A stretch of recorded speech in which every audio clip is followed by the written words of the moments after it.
എൻ്റെ അമ്മോ, ജാസ്മിൻ ജാഫറിൻ്റെ അപ്പനും അമ്മയും വന്നു. ജാഫറിക്ക, oh the star man, the star, the king maker Jafar. നമ്മുടെ തേപ്പ് കട ജാസ്മിൻ്റെ അപ്പൻ, ഉപ്പ, ഇത്ത, താത്ത, കൊത്ത, എന്തെങ്കിലുമൊക്കെ ആവട്ടെ.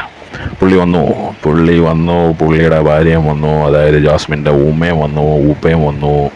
അവിടെ കിടന്ന് അമ്മാതിരി ഷോ ആയിരുന്നു. അയ്യോ, മറ്റേ 50 കൊല്ലമായിട്ട് കാണാത്ത അപ്പനോ അമ്മയോ, അല്ല 20 കൊല്ലമായിട്ട് മറ്റേ സൗദി ജയിലിൽ കഴിഞ്ഞിരുന്നുള്ളൂ ഈ ജാസ്മിൻ ജാഫർ. എൻ്റെ അമ്മ എന്തൊരു അഭിനയിക്കാൻ ശ്രമിക്കുന്നതാണ്, പക്ഷേ അഭിനയിച്ച് ഓവറാക്കല്ലടാ പുല്ലേ എന്നും പറഞ്ഞുകൊണ്ട് മറ്റേ ജഗദീഷിനോടൊക്കെ പറയുമല്ലോ. എനിക്കതാണ് ഓർമ്മ വരുന്നത്. ഒരു വലിയൊരു ടെഡി ബെയറായിട്ട് വന്നേക്കുന്നു ഇവള്. എൻ്റെ അമ്മ ഓട്ടം കണ്ടില്ലേ? അയ്യോ, ഇപ്പോൾ മറിഞ്ഞ് വീണ് ഇപ്പോൾ അവൾ ചിലപ്പം പ്രഷർ കയറി ചത്തുവും. അമ്മാതിരി അഭിനയിക്കാനുള്ള ശ്രമമാണ്. ഞാൻ ഇതിനെ അഭിനയം എന്നൊന്നും പറയില്ല, ഇത് cringe of the mania of the. ഇതായിരിക്കണം തിരിച്ചു വരുന്നതിന്റെ കരുത്തിൽ. പുള്ളി ഒരു ചെയിൻ കൊണ്ടുവന്നു, ഇനി ഇത് വേണം കഴുത്തി കിടക്കാൻ എന്ന് പറഞ്ഞു. പിന്നെ പുള്ളി ഞാനിതെടുക്കാമെന്ന് പറഞ്ഞുകൊണ്ട് ഗബ്ബറി കൂപ്പറിയുടെ ഫോട്ടോയും കൊണ്ട്, കാരണം ഇവരുടെ ഫാമിലി ഫോട്ടോ അവിടെ ഉണ്ട്. ഇതുവരെ ആ ഫാമിലി ഫോട്ടോ ഇയാൾക്ക് ഹാർട്ട് അറ്റാക്ക് ആണെന്നൊക്കെ പറഞ്ഞ് കേട്ടിട്ടും ഫാമിലി ഫോട്ടോയെ നോക്കി അയ്യോ ഉപ്പ എങ്ങനെയുണ്ട്, ഇത്ത എങ്ങനെയുണ്ട്, താത്ത എങ്ങനെയുണ്ട് എന്നൊന്നും ഇതുവരെ ആ പെണ്ണ് ചോദിച്ചിട്ടില്ല. അവള് ഇതാ ഊരുന്നുണ്ടില്ലേ, അവള് 24 മണിക്കൂർ മറ്റേ ഗബ്ബറിയെ ഫോട്ടോ കണ്ട്, എടാ നീ മെലിഞ്ഞോടാ, നീ വണ്ണം വെച്ചോടാ, നിന്റെ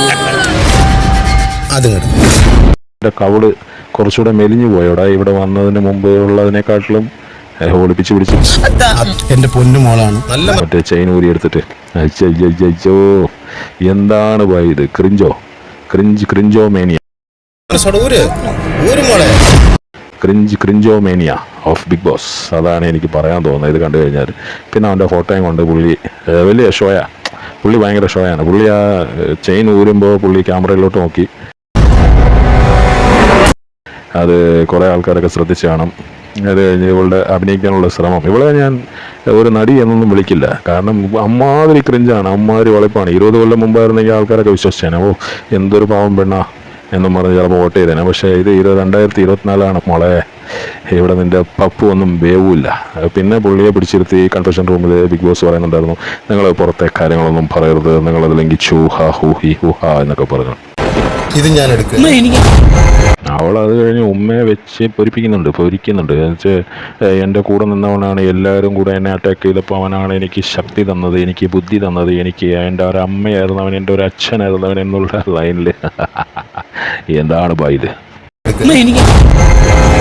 മോന്ത കണ്ട എന്തോ അപ്പനോ ഭർത്താവോ മരിച്ച പോലെയുണ്ട്. ജാഫർ, യെസ്, ഈ ബിഗ് ബോസ് വീട്ടിൽ ചില നിയമങ്ങളുണ്ട്. ഓക്കെ, ഇവിടെ കയറുന്നവർ എല്ലാവരും അത് പാലിക്കേണ്ടതാണ്. പുറത്തുള്ള ഒരു കാര്യങ്ങളെ കുറിച്ചും ഇവിടെയുള്ള മത്സരാർത്ഥികളോട് പറയാൻ പാടില്ല. എന്നാണ് സംഭവം. ഞാൻ മറ്റേ പഴഞ്ചൊല്ല് ഓർത്താണ്, ആസനത്തിൽ ആലുകൾ എത്താലും അതൊരു തണലാണ് എന്ന് പറയുന്ന വ്യക്തിയാണ് ജാസ്മിൻ ജാഫറിൻ്റെ താത്ത, അല്ല ഇത്ത, അല്ല ഉപ്പ, എന്തോ ഒരു പണ്ടാറാവട്ടെ, അവളുടെ പിതാവ്. പുള്ളിയോട് ആ മറ്റേ സാധനമൊക്കെ അവിടെ വെച്ചിട്ട് പുറത്തു പോകാൻ പറഞ്ഞു. ഗബ്രിയുടെ ഫോട്ടോയൊക്കെ തിരിച്ചു കൊടുക്കാനാ, ചിലപ്പം ഗബ്രിക്ക് തിരിച്ചു കൊടുക്കുമോ അതോ ഇനി ജാസ്മിന് ബിഗ് ബോസ് സ്വയം കൈമാറുമോ എന്നറിയില്ല. അവിടെ വെച്ചിട്ട് പോയി ആ ചെയിനും മറ്റേതും. അയ്യോ, ഇമാതിരി കണ്ടിട്ട് ഈ മോഹൻലാൽ വന്നില്ലെങ്കിലും കുഴപ്പമില്ല, ജാസ്മിൻ്റെ ഉമ്മയും ഉപ്പയും വന്നാൽ മതി എന്നുള്ള അത്രയ്ക്കും ഭയങ്കര സംഭവമാണോ? ഈ ആഴ്ചത്തെ TRP ഇവർ കാണുമല്ലോ, നമ്മൾ കാണില്ലെങ്കിലും ഇവർ കാണും. ആ TRP കാണുമ്പോൾ ഇവന്മാർക്കൊക്കെ മനസ്സിലായിക്കോളും എന്താ ഇത്. പലരും വിചാരിക്കുന്നതെന്ന് വെച്ചാൽ ഇതിലും ഭേദം ആ പെണ്ണെ വിളിച്ചിട്ട് ഇന്നാ മോളെ കപ്പ് എന്നും പറഞ്ഞുകൊണ്ട് അങ്ങ് പറഞ്ഞു വിട്ടാൽ പോരെ എന്നാണ്. പക്ഷേ എനിക്കിപ്പോഴും വിശ്വാസമുണ്ട്, ബിഗ് ബോസ് ഒരിക്കലും ബിഗ് ബോസിൻ്റെ നടത്തിപ്പുകാർ ആ പെണ്ണിനെ വിജയിപ്പിക്കില്ല എന്ന്. കാരണം വിജയിപ്പിച്ചു കഴിഞ്ഞാൽ it will be A disaster for the show. ഇത് മറ്റേ അവൻ്റെ ഫോട്ടോയും മറ്റേ ചെയിനൊക്കെ അവിടെ വെച്ചിട്ട് പോയതാണ്. പുള്ളിയെ കൺവെൻഷൻ റൂമിൽ വിളിച്ചിട്ട് ഒരു നാടകമൊക്കെ നടത്തി. അതിൻ്റെ ഇടയിൽ ബിഗ് ബോസ് എത്രയൊക്കെ വെളുപ്പിക്കാൻ ശ്രമിച്ചാലും ജാസ്മിൻ്റെ ക്യാരക്ടറിനെ കേരള ജനതയുടെ മുന്നിൽ വെളുപ്പിക്കാൻ പറ്റില്ല. കാരണം it's spoil to the core. അത് കഴിഞ്ഞു, ആ ചാപ്റ്റർ കഴിഞ്ഞു.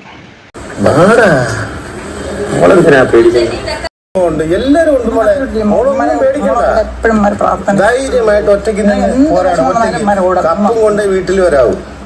ഇനി ഒന്നും ഓർക്കരുത്, ഒരു കാര്യം ഓർക്കരുത്, ഇത് കണ്ട് സങ്കടപ്പെടരുത്, ഒന്നും ചെയ്യരുത്.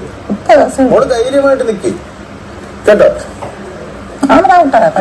എണിക്ക് എനിക്ക് നമുക്ക് ഇവിടെ എല്ലാം ഒന്ന് കറങ്ങാം അത്താഴം കൊടുക്കാം ആരുടെ ഇതില്ലെങ്കിലും മോൾക്ക് അത്തായി ഉമ്മായും എല്ലാരും ഉണ്ടല്ലോ ആൾക്കാർ പറയുന്ന അല്ലെ ഇത് പറയുന്ന അത് പറയുന്ന ഒന്നും മോൾ ടെൻഷനേ അടിക്കണ്ട നമുക്ക് വെയിറ്റ് ചെയ്ത് എന്താണെങ്കിലും കാണാം ആര് വിജയിക്കും എന്നുള്ളത്.